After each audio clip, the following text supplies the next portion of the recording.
to the Green Chemistry Education webinar series hosted by the Green Chemistry Commitment. My name is Amy Cannon. I'm the Executive Director of Beyond Benign, a nonprofit dedicated to green chemistry education in K-12 and higher ed. This webinar series is designed to highlight relevant topics in green chemistry education for faculty and students who are looking to adopt green chemistry in their courses and programs. And before we begin, I'm going to go to the next slide. I just wanted to let you know just some technical information about the webinar. We're broadcasting live and recording the session, so all attendees are in listen-only mode.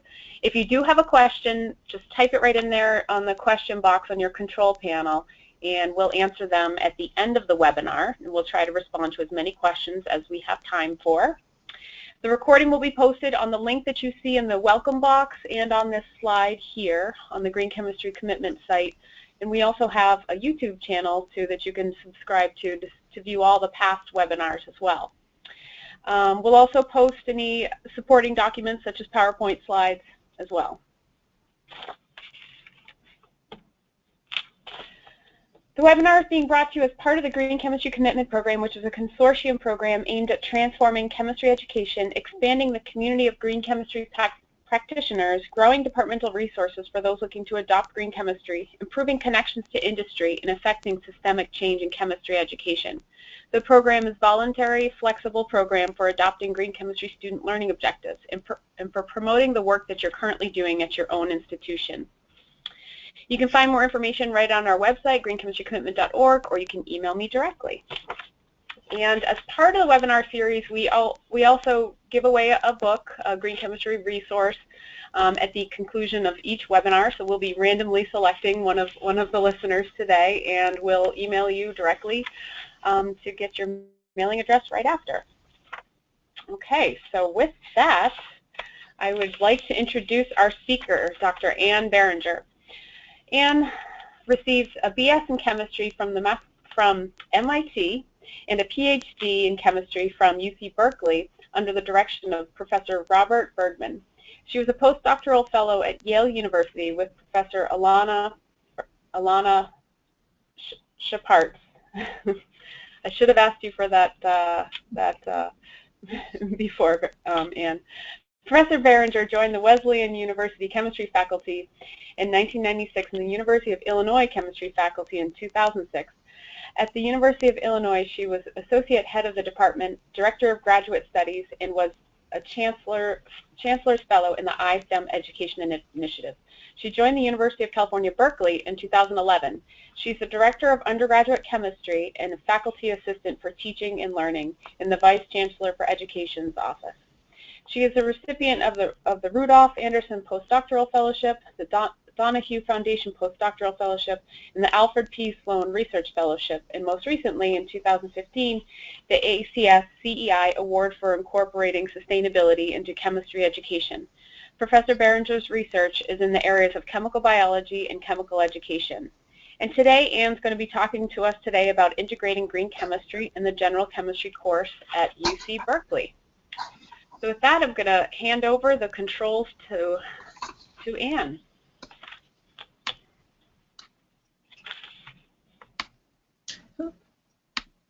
Oh, wait, hang on. Looking good, yeah. There's a little box. Okay, so you can see it now? Looks great.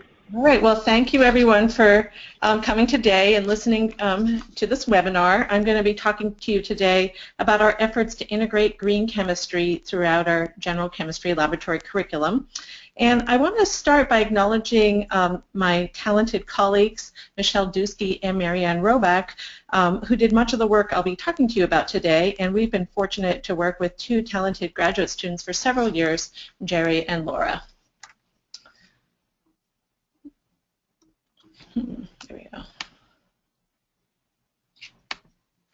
All right, so I came to UC Berkeley in 2011, and there had already been a considerable focus on green chemistry on campus, and so I've included this timeline in which you can see, and I'm not going to go over every time point, but just in 2008 is the the Green Chemistry and Sustainable Design seminar was begun, and then most importantly, the Berkeley Center for Green Chemistry was started in about 2010. And John Arnold, one of our chemistry faculty members, was one of the leaders in creating this center, and Marty Mulvihill is the executive director of the Berkeley Center for Green Chemistry. And Marty and Michelle Dusky began developing laboratory experiments with a focus on green chemistry in about 2010. And it was their work developing individual labs that allowed us to garner funds from the Dow Foundation to fund the new curriculum that I'll be telling you about today. The Dow Foundation also funded a lab renovation and the purchase of quite a bit of equipment for our laboratory courses. So I want to say a few words about the Berkeley Center for Green Chemistry, which has several arms in education, research, and also engagement with the idea to provide technical support to decision makers and advance green chemistry kind of more widely than just at the university. And of course, this involves many departments across campus, including chemistry, but also business and so on. But of course, our participation in it is in the education side in developing the green chemistry curriculum for our general chemistry courses.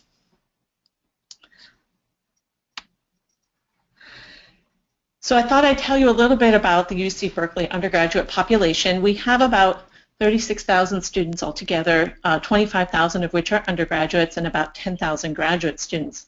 Of the undergraduates, about 7,500 are STEM majors, and of those STEM majors, about 5,000 STEM majors are required to take general chemistry. So we have a lot of students on campus taking general chemistry, and of course for many of these students it might be the first science class or even among the first classes they take upon arriving on Berkeley campus. So these courses are really formative courses for all students pursuing the molecular sciences. And here I talk about the courses that we teach in general chemistry. So Chem 1A is our general chemistry for non-majors, and it is just a one-semester course, so one semester with lab, and we have about 2,100 students per year in the laboratory component of this course, which is called Chem 1AL. These students are not mostly chemistry majors. About 60% are planning to major in the life sciences, and often, of course, have an idea that they might pursue a health-related degree in the future. 20% of the students are engineering majors, and then the remainder are in a variety of majors or have not decided yet. We also have a year-long sequence for chemistry, chemical biology, and chemical engineering majors. We do have a College of Chemistry here, so students are admitted directly into that college into one of these three majors, and those are the students primarily in our year-long sequence, which has about 200 students in each semester of this year-long sequence of classes. And of course, any new curriculum is going to have a large influence on the graduate students who are involved as teaching assistants. We call those graduate students graduate student instructors, or GSIs, and there are about 80 different graduate students involved in teaching general chemistry laboratory courses during the year. And just one more word about our students. The undergraduates do come in with quite a strong background in general. And very high SAT scores and so on. So it's a nice big group of strong students. Okay, so what were our goals for our curricular redesign? We began redesigning a curriculum, I'd say 3 to 4 years ago, pretty much right after I arrived on campus. And of course, our overall goal is to improve student learning, experiences, and attitudes. But we always had as a primary focus sustainability, integrating sustainability practices and the principles of green chemistry into the laboratory curriculum, with the idea that if these principles are introduced to students during their first science course on campus, they can apply these principles to any laboratory science class or field they go into afterwards. So they can really build a foundation of sustainability and attitudes really towards doing science as they proceed through their time at UC Berkeley and beyond. And this was really a lot of what interested the Dow Foundation, that ability to, that potential for setting students' attitudes early in the direction of sustainability and green chemistry. We were also interested in trying to give the students an authentic experience of science, including inquiry, collaboration, and communication, even though this is such a large class with 1,200 students at a time each semester and a 3-hour lab period per week for the non-majors class. So that was also an important goal of ours. And then finally, an equally important goal was to provide rich contexts for these laboratories so that these students who are not chemistry majors could see the relevance of chemical concepts to other STEM fields and their own everyday experiences, and that our chemistry majors, although of course their plan to do something in the future with chemistry, they're very interested in chemistry, for them also to see that chemistry has applications to many other fields and to solving many problems. So those were our goals. And I'll just say that we were fortunate to have some funding to buy some instrumentation for these labs, and we focused a lot on buying handheld instrumentation so that the students would have the ability to have an authentic experience of rerunning experiments and changing conditions and seeing how that changed things that they could measure. So we used a temperature probe, pH probes, drop counters for titrations, and so on. So we found those to be very useful. But we also set up an instrumental analysis facility for the general chemistry students where they could submit samples for HPLC, GC, GCMS, FTIR, and even atomic emission spectrometer.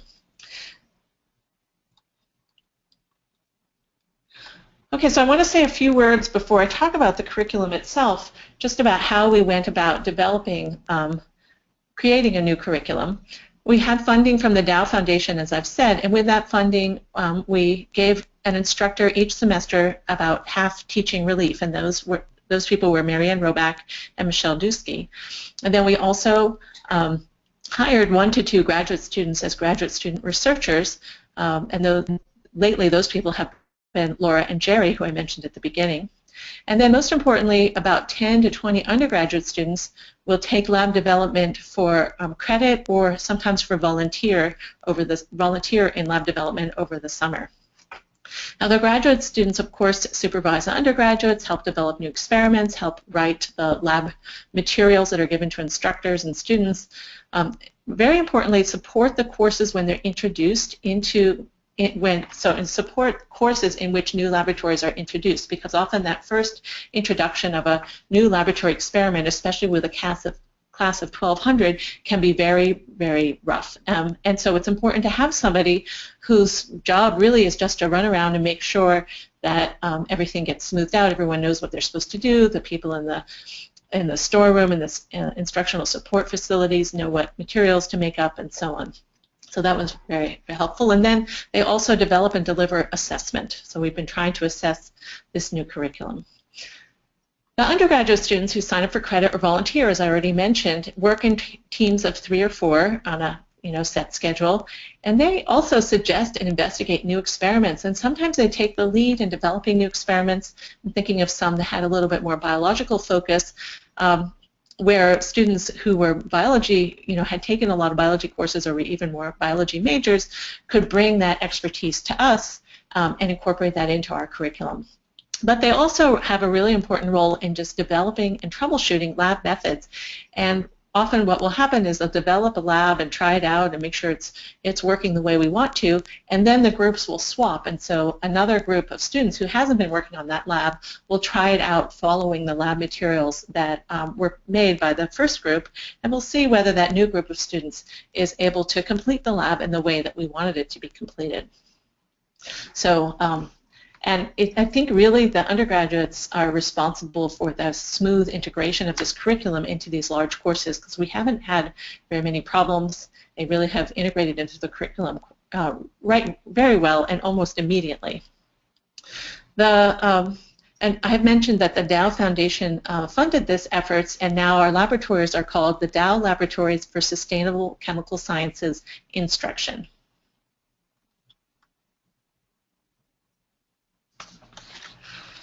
All right, so this is the list of the laboratories that we have developed, and you'll notice that they're kind of in topics and in modules, so they're multi-week experiment modules. We thought it was important to have multi-week modules for a couple reasons. First, our laboratories before were kind of one-week laboratories, so a student would come in and do the laboratory and go home, and then come in and do another one, and so on. And they tended towards kind of forgetting about the laboratory once they'd completed it and then thinking about the next one, but not seeing them as a cohesive curriculum like they might in a lecture class. So by having an experiment topic span over several weeks, even though the students are doing different things, there's more of an obvious connection between the weeks, and we think that it makes it more clear that different techniques and different approaches need to be applied to problems to investigate and solve them. So pulling together different strands to approach a problem and investigate it.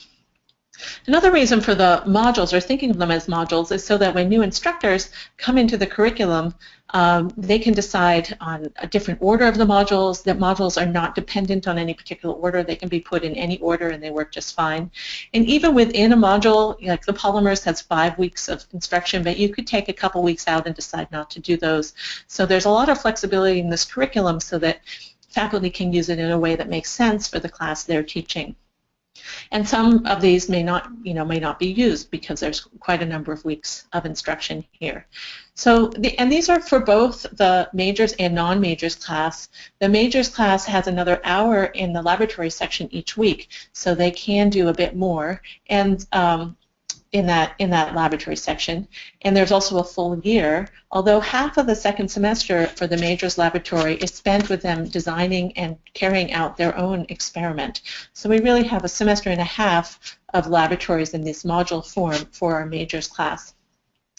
And so some of these experiments are really more in the second semester of the majors class, and some are in both the non-majors and majors class in the first semester. So there's some variation. So the polymers lab is something that I'll be talking to you about in more detail in a little bit, so I won't talk to you about it here. Similarly, I'm going to talk to you more about the energy biofuels module. Now the solar cells and batteries module, which is 3 weeks long, is one I won't be talking to you more about, and it is usually in the second semester of the majors class, and the students get to make voltaic piles, galvanic cells, they get to do electroplating, and make dye-sensitive solar cells, and so on. So it's a really interesting set of experiments. In the kinetics module, the students have an opportunity to work with both enzymes and, clock reactions. Iron tamil is a part of that set. And often in the second semester of our general chemistry majors class, a lot of chemical biology is introduced in that course. There's also a spectroscopy of food dyes for a couple weeks, often in the first semester of our majors class. Green extraction and chromatography is a set of experiments that I'll be talking to you more about in a little bit. And I'll also talk to you more about the computational chemistry and spectroscopy in a little bit. And I turned them red so we could signify that I'll be telling you more in more detail about these 4 sets of modules. Of course, we're interested in explicitly telling the students about green chemistry and sustainability and the learning goals we have for them in each laboratory. And we find it helpful to be very explicit about this, both for the students and also for the GSIs and also for the instructors who, again, rotate through this course to make sure everybody knows what the goals, learning goals, are for each individual laboratory and section of each module and each section of a module. And at the beginning of each of the courses, we have these lists of the green chemistry and sustainability learning goals: identifying and evaluating and minimizing the use of hazardous chemicals, understanding the origins and the fate of chemicals in the environment, and designing safer and more efficient chemical reactions and processes. Of course, we also think it's important to gather data and effectively use both qualitative and quantitative metrics, and to communicate scientific data and concepts. We also talked to them about the 12 principles of green chemistry, and in particular talking about waste prevention, how it's better to prevent waste than to treat or clean up waste. We talked a little bit about atom economy, of course, less hazardous chemical syntheses, designing safer chemicals, safer solvents and auxiliaries, designing for energy efficiency, use of renewable feedstocks. We don't talk as much about reducing derivatives. We do have catalysis, designing for degradation, and some real-time analysis for pollution prevention. So through these laboratories, we do address many of the, or maybe most of the 12 principles of green chemistry. Okay, so let me tell you a little bit about these 4 modules. The polymers, properties, and applications is a 5-week lab, and often it's the first lab that's done in the course. And the first few weeks of general chemistry laboratory can be kind of awkward because the lecturer really hasn't done too much yet, and you're not exactly sure of the high school background of the students in the class. And so this is actually a perfect experiment for that situation, the beginning of the semester. And I should point out that for the polymer properties, many of these experiments have been published and used in different ways, and we're really just assembling a module that works for us. So in this first couple weeks, the students do some cross-linking and toy design, and they're cross-linking polymers with borax, and really exploring the relationship between intermolecular interactions and physical properties, so trying to span that gap, and using concepts that they really should have seen in high school, and making a fun toy and having a contest to see who can make the best toy. So it's a fun way to start off the class. They also design their own experiment, their own procedure for sorting plastics with the idea of the application to recycling. So they sort plastics by density and develop a method to do that within the structure of the solutions that they're given in laboratory. And sometimes we add IR into this procedure for the majors class. And then there's a depolymerization and titration of polyesters, and this has some acid-base context, and also the the idea of doing a chemical reaction and so on, and applications to recycling, biodegradation, and so on. And then finally, in this section, there's a summative assignment of a class presentation where the students are invited to look at the literature and research the polymer of their choice and make a presentation to their class. The learning goals in this section are quite extensive, of course. We have the structure-property relationships, types of bonding, non-covalent intermolecular interactions, titration and acid-base, chemical reactions, and stoichiometry, and sometimes spectroscopy. In scientific practice, there's experimental design. This is a unit that has a lot of experimental design, both in the toy design and in the design of separating plastics by density. So a good opportunity for them to begin thinking for themselves and initiating experiments on their own. They also explore the scientific literature for their presentation. They think about the difference between qualitative versus quantitative observations. When they're designing their own toy, they have to think about how to really keep track of and control variables, report data in a way that will allow them to systematically create the best toy for the contest of the class. They learn error analysis here, and of course teamwork and collaboration and presenting information. For the green chemistry concepts, there's designing safer chemicals, renewable feedstocks, waste prevention, and designing for degradation are all related to this set of laboratories. And of course, we have the context of the environment, materials, recycling, and biodegradation. And this 5-week unit, so I think this 5-week unit really was successful in kind of bringing together all the strands we wanted of having the students have an authentic experience of science, really seeing having the topic itself and many of the exercises directly relate to sustainability and green chemistry in the context of what the students would see every day, polymers, plastics, and recycling and degradation.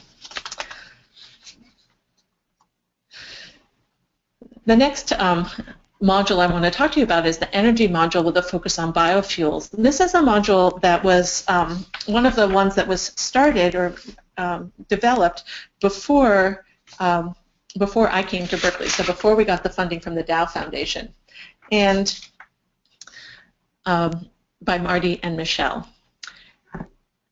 and then kind of elaborated or supported more through the activities that we've been doing recently. So in this set of laboratories, they first synthesize biofuels, sometimes from waste cooking oil from around campus, and they isolate the biofuels. And then interestingly here, there's an ecotoxicity assay, so testing how toxic various biofuels are. And then finally, a calorimetry. You're making a fuel. How good a fuel is it? And they have an opportunity to test the biofuel they made, as well as use some standard samples to measure the heat of the to measure the calorimetry from these fuels.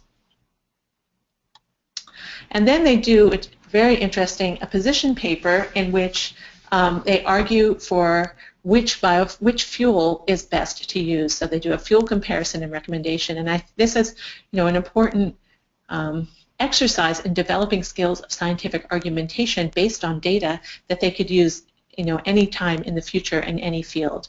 So the idea of how do you build an argument, how do you use data to build an argument, and present that in an effective and compelling way.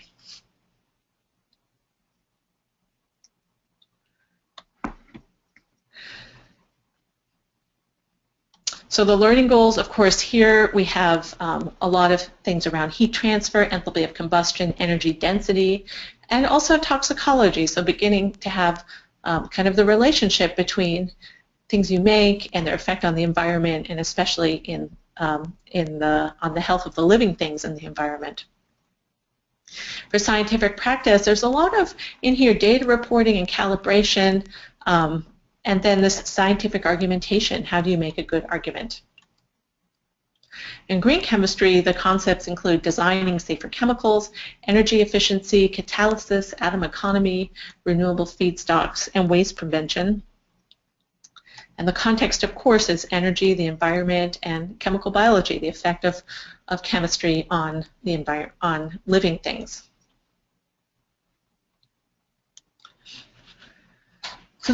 So these two, the ones I just talked to you about, are always in the first semester of both the majors and the non-majors classes.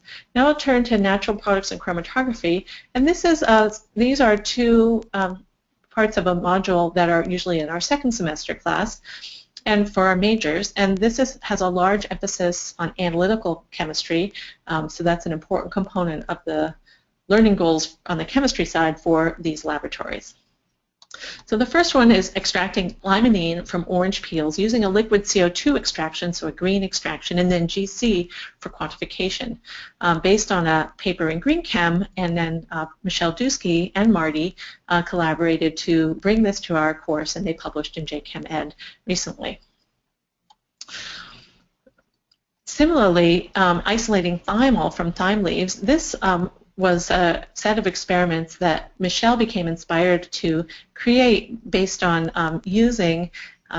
she was using a thyme extract antimicrobial wipe, the Method brand, and it made her think about isolating what in time would be antibacterial, isolating thymol, and so that inspired her cleanliness, inspired this set of developing this set of laboratories. And so it includes the isolating of the thyme leaves and characterizing or analyzing what's in the solution by thin layer chromatography, and then really having a much more analytical and quantitative comparison using HPLC, and then doing a disc diffusion assay to test the toxicity. So an antimicrobial Kirby-Bauer disc diffusion assay and measuring the zone of inhibition around treated discs. And the manuscript for this paper is actually it's been submitted for publication, so we'll see how that goes.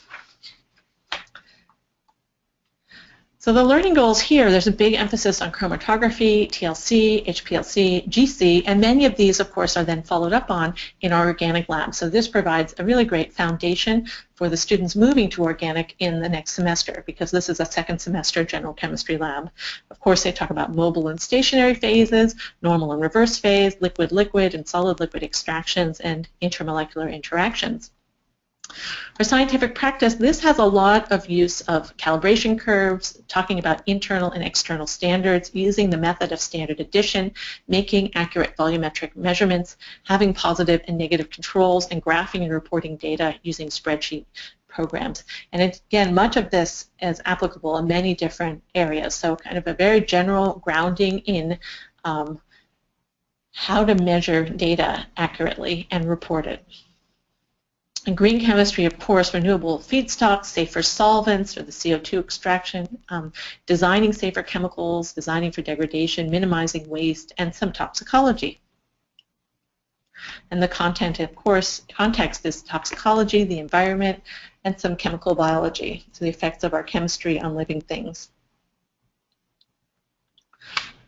So again, this set really forms a nice packet of how you isolate molecules from natural sources. If you say you're using a natural product, what does that mean? And does that make it safer? And how was it isolated from that natural source? Was that safe? Was that sustainable and green? So I think this forms a really nice packet of thinking about, even if you're using a so-called natural product, you can think about how that natural product was isolated and obtained and what was entailed in that process as being part of a sustainable and green considerations. So then last set I'd like to talk to you about is one of our newest sets, which is the aquatic toxicity, and involves computation and spectroscopy. And again, this was inspired, and it was Michelle Dusky again, who read this paper by Vichkova and colleagues, which was titled Towards Rational Molecular Design, Derivation of Property Guidelines for Reduced Aquatic Toxicity. So it was looking for correlations between aquatic toxicity and properties of molecules. And based on this first idea, the research question for this module of labs is, can toxicity be predicted before releasing to the environment? And it has two sets. One is to measure the octanol water partition coefficient of molecules, and the other is to calculate octanol water partition coefficients, but also calculate the energy level difference between the LUMO and HOMO gap, because in this paper they did see a correlation between both of these properties and aquatic toxicity. And so the students measure the octanol water partition coefficient and use UV spectroscopy to calculate how much, what that partition coefficient is. So they're, again, using calibration curves and really trying to do accurate quantitative measurements using UV vis spectroscopy. And then calculating the energy levels between the LUMO and HOMO of a couple of different pesticides that could be in the environment, and seeing how those fit into the set that is in this paper. And then using these values, comparing to a model to determine if these molecules are likely to be toxic to aquatic organisms. And they examine it also, the relative merits of using computational and experimental values. And it's a good set of experiments to consider the relationship between correlation and causation as well. So then this was, we hope that by getting familiar with doing calculations, they will then be using calculations in later courses or research environments, and really just seeing that as one tool to solve problems. So the learning goals here are MO theory, the HOMO-LUMO band gap, molecular modeling, solubility, surface area and polarity, structure-function relationships, extraction and separation, and UV vis and fluorescence spectroscopy. For scientific practice, they do a little experimental design in here, and they have a critical, I think one of the most important is the critical evaluation of cause and effect. It kind of also fits into scientific argumentation. When can you make an argument when you see a correlation? They do calibration curves, linear regression, and comparing of computational experimental results. When is it appropriate to measure? When is it appropriate to calculate? How can those two tools be seen as tools that can be used together? And then finally, an emphasis on scientific models and how models are created and how valid they are. For green chemistry, there's waste prevention, designing safer chemicals, real-time analysis for pollution prevention, designing for degradation, and In the context, of course, chemical biology, toxicology again, and environment.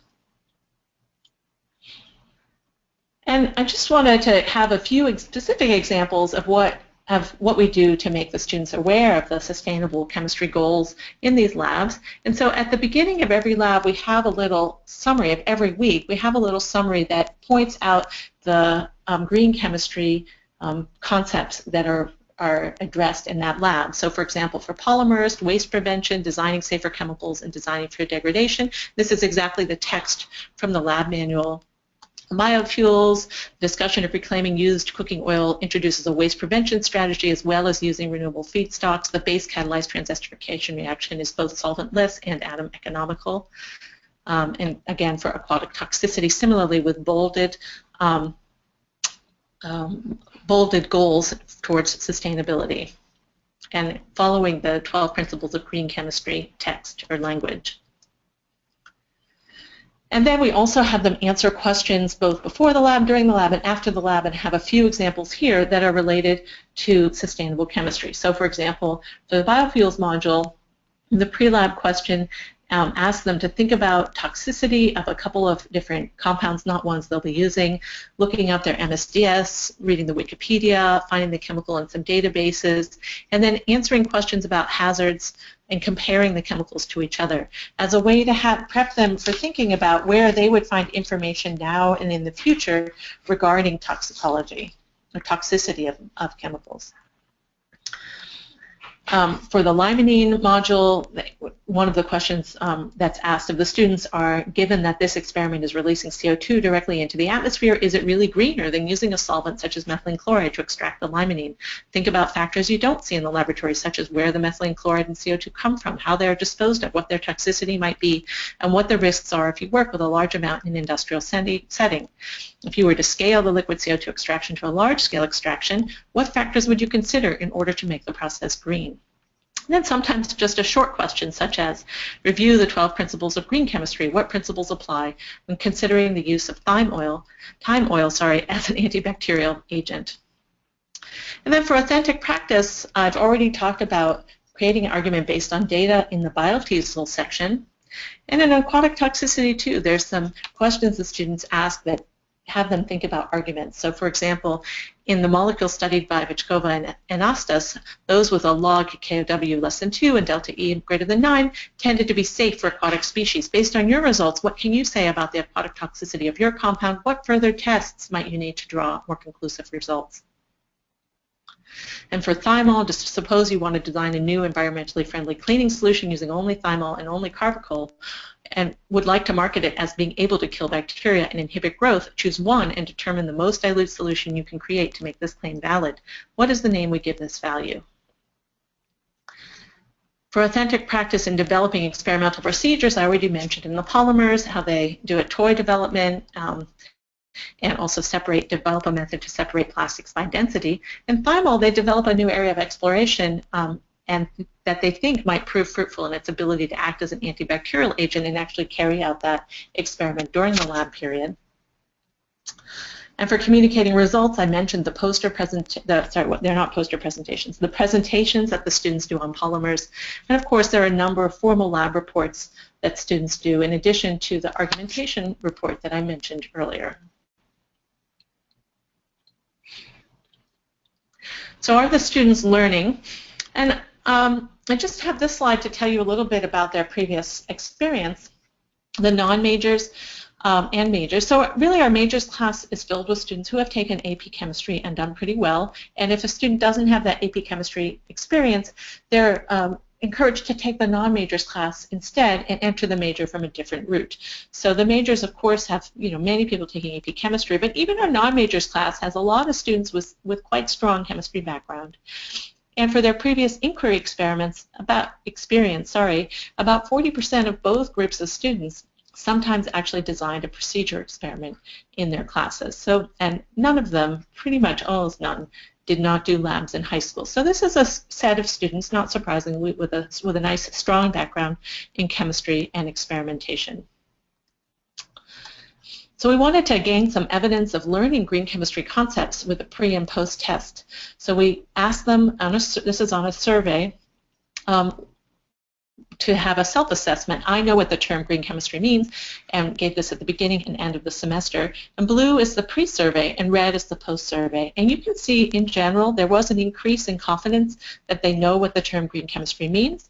And the average went up from 1.3 to 2.1 and 1.7 to 2.2, and these are significant increases by paired t-tests. Now, it's good that they have confidence, they know what it means, but we also wanted to know if they did know what it means, and so we asked them to just write a short definition of green chemistry. In my own words, green chemistry means, and then they wrote several sentences. And we've coded some of these answers, and those results are here. What we did was code their answer by incorrect, like green chemistry is the chemistry of green compounds. That would be an incorrect answer. Buzzwords would be students that only used words like sustainable or eco-friendly. We're going to see an example of that below. So they got a score, they got tagged that way. And then students were tagged by how many different categories of green chemistry they might include, one category or more than two, or more than one. And in general, there was an improvement in the students' responses to this question from pre to post survey. And in general, their biggest category they would cite is minimizing hazards, but we also saw minimizing waste, energy efficiency, and material life cycle as showing up as categories in their answers. And I have two examples just so you'll know what I mean.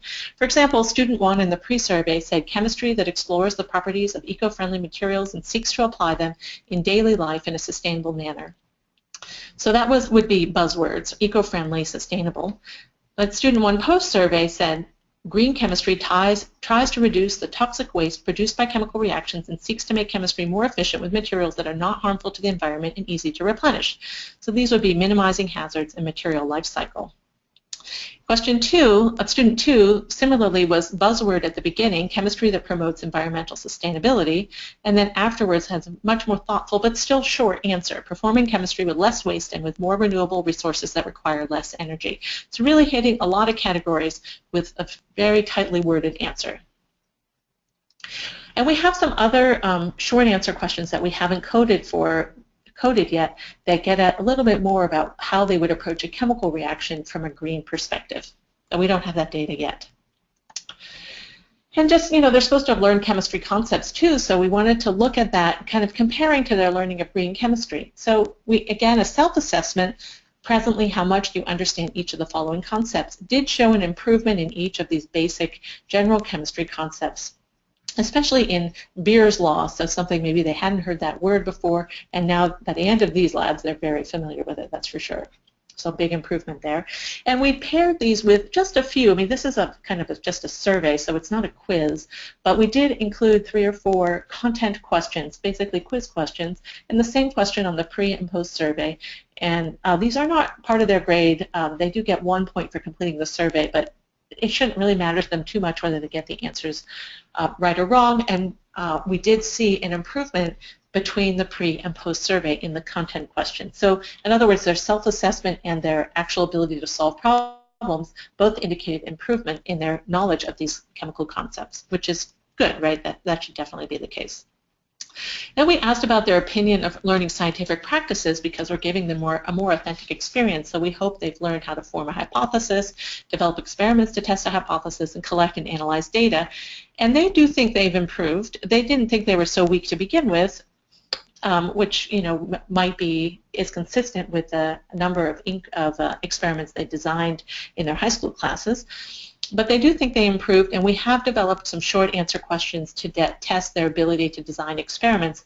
But again, we're just in the process of developing the coding for those, so I don't have that data to show you here. They commented on things about the labs we found fun to read about, like this was the hardest lab, but the lab I learned the most from. Coming up with my own procedure and scientific process for making a new polymer was really fun. It was really long, so we got to do a lot of experimenting. It was more like real research than other labs. So they did anecdotally comment on features that we were trying to include to improve the laboratories. Their attitudes, we tested their attitudes. We hope their attitudes improved. We used this survey in which they rank on a scale of 1 to 7 whether they think chemistry research harms to helps people, decreases or increases quality of life, creates or solves problems, causes society to decline or advance. And we didn't see an improvement in attitude, but I think that's just because they came in with an excellent attitude. If you look at this, this is a pre-survey actually data, you can see they are all at 6 or 7s with most of these questions, and majors, of course, even more. So the reason we probably didn't see an improvement, we didn't see it kind of just stayed the same, is because they came in with an excellent attitude towards chemistry and chemistry research. And it's just, in some ways, it's just really heartening to see such positive attitudes towards chemistry entering into this class. So that was kind of, we have to develop some better questions, more subtle questions, if we're going to see an improvement in attitude because of the course. Okay, so we do have some measures in place to support faculty. We do have different faculty rotating into these labs. So we try to really have, as I've already said, explicit statements of learning goals, really good lab materials, a rigorous assessment of learning gains, effective instructor documentation, and so on. But the GSIs, they often need some help. Their GSI to student ratio is often 1 to 30. Often these are brand new graduate students. And so I just want to spend a few minutes talking about one of our solutions to that, which is the Teacher Scholar Program, which is basically a learning apprenticeship type program in which we incorporate undergraduates who have completed general organic chemistry, so we do this in organic chemistry too, to co-teach the laboratory sections. They've taken the class before, and they enroll, and they've done well. And they're integrated into the course curriculum. They enroll in a 1.5-hour per week pedagogy course with Marianne Roback and Pete Marsden, in which they can review the upcoming material and talk about learning and how to teach effectively. There's about 100 per semester. And this has been a really great program, but particularly in that first semester of the fall, where our graduate students are all brand new to Berkeley campus, and our undergraduates are all brand new to Berkeley campus. Often the only person in the room who knows what's going on is the teacher scholar. They know where the storeroom is, they know how the lab runs, they know what equipment's present, so they are a really calming influence in a big, chaotic 1,200 person lab with brand new everything. They've been really settled that lab down, and really very, very important component, teaching component. And they're often, they're mostly not chemistry majors, they're biology majors, and because they're co-teaching with a graduate student who has a very strong grip on chemistry content, the teacher scholar can be a more inexperienced student in terms of their chemistry and really act as a colleague or a reference for the previous lab, but if they don't know a concept, they can refer to the graduate student as being the expert in chemistry. So it forms a really nice vertical learning community between the graduate student and the teacher scholar and the students in these classes, and we've been thrilled with it. I highly recommend it. And I'm going to go kind of quickly through here. I think my time is kind of coming to an end here, and just say that the students really like the program. They like the teacher scholars, and they comment on how they help them make decisions about chemistry classes in the future, fill the gap in between lecture concepts and lab procedures, bridge between students, GSIs, and the professors, or just make them feel comfortable. So there's a lot of different roles for these teacher scholars, and they're really appreciated by everyone. The teacher scholars really love the program, gain an understanding of student learning and also the content. And they say things like, I felt I discovered a sense of purpose and belonging at Berkeley by participating in this program. It reinforced the material that they learned. It helped them feel less like a number. These are often quite young students themselves. They may be just sophomores. It could be their first leadership experience, and also an experience in which it's really a small environment. They have a good relationship with the GSI and also with other teacher scholars and Marianne and Pete who are teaching them, and it really helps them feel a part of the campus and program. And even though they're not chemistry majors, they love chemistry and they love teaching these students. And the graduate students particularly love having help in their lab sections and are quite disappointed if they don't have a teacher scholar with them. So just in conclusion, we've created 20+ weeks of instruction of new laboratories. We focused with a big focus on green chemistry and sustainability, as I hope you've seen, but also on guided authentic practice and an engaging relevant curriculum that still has, all the fundamentals chemistry concepts covered and many analytical, quantitative techniques also emphasized. We created the Teacher Scholar Program, which has peer teaching and mentoring and has really been a positive contribution to our programs. They have a broad university impact. We, of course, personally, as chemists, impact students across campus because so many students in other majors take general chemistry, but we've also had a lot of interest from faculty in other departments and also other campuses. And I'll just finish by, of course, acknowledging again the Dow Foundation funding. The Cal EPA gave Marty and Michelle money to start developing laboratories. That's really important. The College of Chemistry gave us funding, and the Presidential Chair Curriculum Fund started our Teacher Scholar program for us.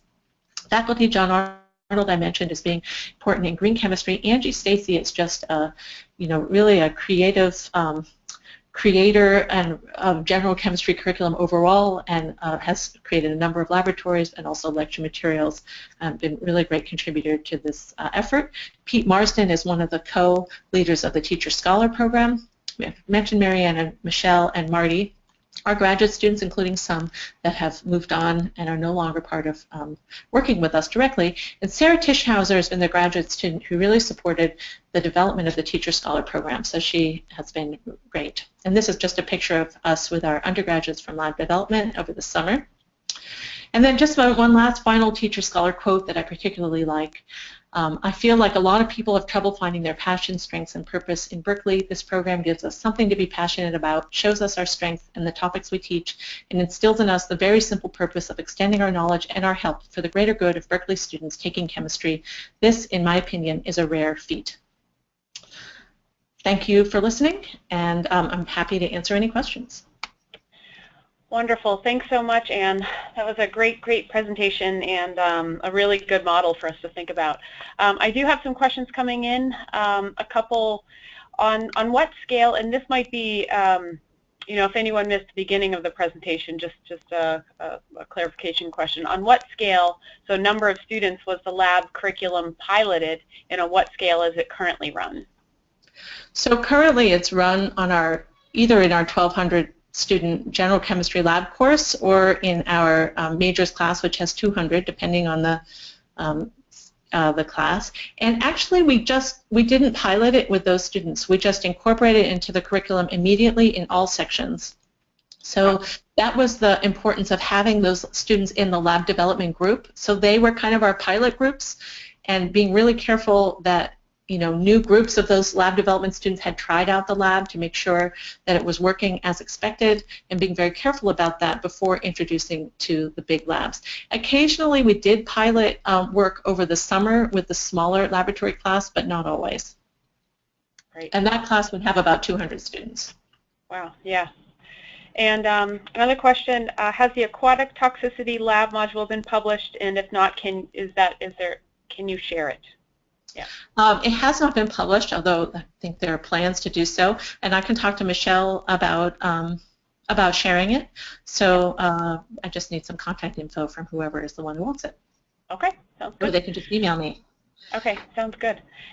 And a question about did UC Berkeley and Dow Chemical Company's involvement in the Green Chemistry Commitment help facilitate Dow's 2012 donation of the $3.5 million to UC Berkeley to renovate chemistry labs and update its curriculum for both chemistry majors and non-majors? It sounds like you might have addressed that early on.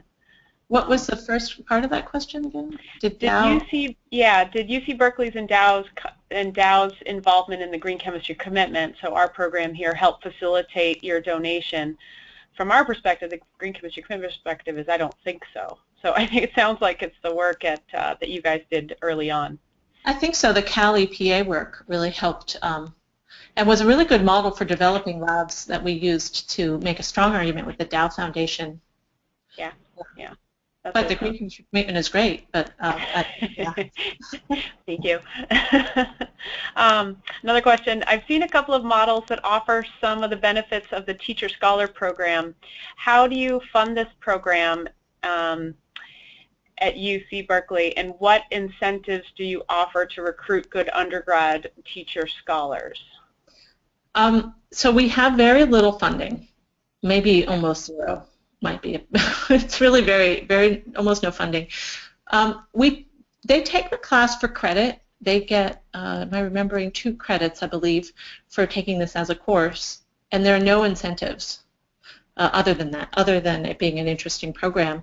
And there is no problem recruiting 100 people each semester to participate, and many students want to participate semester after semester after semester, so it becomes more of an issue of, can we really give credit for somebody who's on their 5th time doing this, because maybe it's not so new, so we try to think of new ways for them to be participating or creating curriculum, or going in different classes or having some new roles, so that they really are having a new experience, the 3rd or 4th time they're coming through. So the lecturers who teach that 1.5 course, hour course per week, it is on their contract as a teaching event, but it doesn't count as a whole course, and it is still quite a lot of work. So they love doing it, and we're trying to. We don't even have a graduate student instructor definitely funded for the class yet.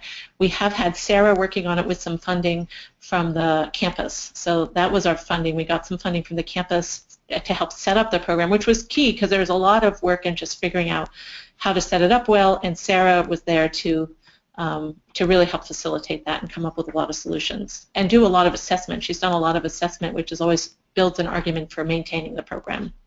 Right.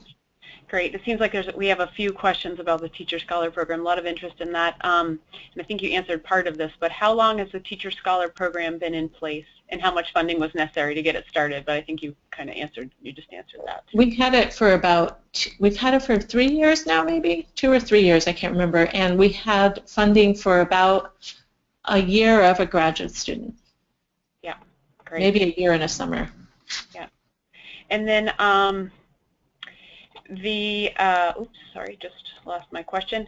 What are the various subjects your non-majors are pursuing, such as, and then there was a clarification, subject is career track. So what careers, such as pre-med, or, if you have that information? I don't know exactly, but they are, biology, integrated biology, molecular cellular biology majors, and so those are often pre-med or pre-health in some form or other, although they might not end up in health professions, actually. But then 20% are engineers, so we have a big, in the general chemistry, so many engineering majors are required to take 1 semester of general chemistry. And so they'll be in there too, for general chemistry, the first semester. Our majors, of course, are chemistry, chemical biology, and chemical engineering majors. Great. And I think this might be our last question. Regarding the Teacher Scholar Program, you mentioned it was adopted at other campuses, and I'm interested in knowing what outreach activities were pursued and what other campuses took up the program. Thank you. So no, other campuses haven't taken up the Teacher Scholar Program. Other campuses have been interested in our green chemistry labs, and we've had a lot of requests for sharing materials. Other campuses do have learning assistant programs, so there have been, a number of campuses have something kind of like this. Often in the learning assistant program, the undergraduates are teaching on their own in a room, which has its own set of advantages, but we always have them as a co-teacher or collaborator with the graduate student, so that is some difference. And it has been really good for us because that means our students don't need to know as much chemistry to be in there in the lab being effective and helping, because they have that content master in the lab with them. Great. And I guess I have one question that I just wanted to close with. And and I'll also mention that Susan Sutheimer from Green Mountain University was our winner of one of the educational materials, so she'll be receiving an email from us. And what will you guys do next? What's your next step in the undergrad program there at Berkeley? Well, I think we're thinking about the organic curriculum, laboratory curriculum. That's an obvious place to be thinking of incorporating more green chemistry and sustainability. So that's one thing we're thinking about. Great. Okay, well, thank you. Thank you so much, Anne. And thanks, everyone, for listening in. This is a fantastic webinar. And everyone, please, remember to tune in for our next one. We're taking a break over the winter holidays, so happy holidays, everyone. And we'll be back at February 3rd in the new year with Doug Rainey from South Dakota State, who will be talking to us about green chemistry and analytical chemistry. So that registration link is live, and you can see it right on our screen as well. And again, thank you all.